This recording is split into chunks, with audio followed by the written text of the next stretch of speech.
تو ابراہیم نے کہا کہ بیٹا، میں خواب میں دیکھتا ہوں کہ گویا تم کو ذبح کر رہا ہوں، تو تم سوچ لو کہ تمہارا کیا ارادہ ہے۔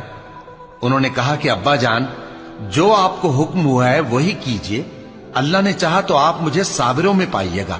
اس طرح جب دونوں نے حکم مان لیا اور باپ نے بیٹے کو ماتھے کے بل لٹا دیا، تو ہم نے ان کو پکارا کہ اے ابراہیم، تم نے خواب کو سچا کر دکھایا، ہم نیکوکاروں کو ایسا ہی بدلہ دیا کرتے ہیں۔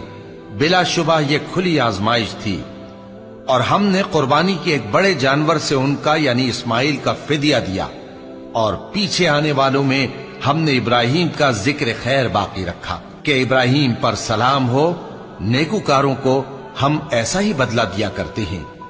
بے شک وہ ہمارے مومن بندوں میں سے تھے۔ ہمارا پروردگار جو صاحب عزت ہے اس سے پاک ہے، اور پیغمبروں پر سلام اور سب طرح کی تعریف اللہ رب العالمین کے لیے ہے۔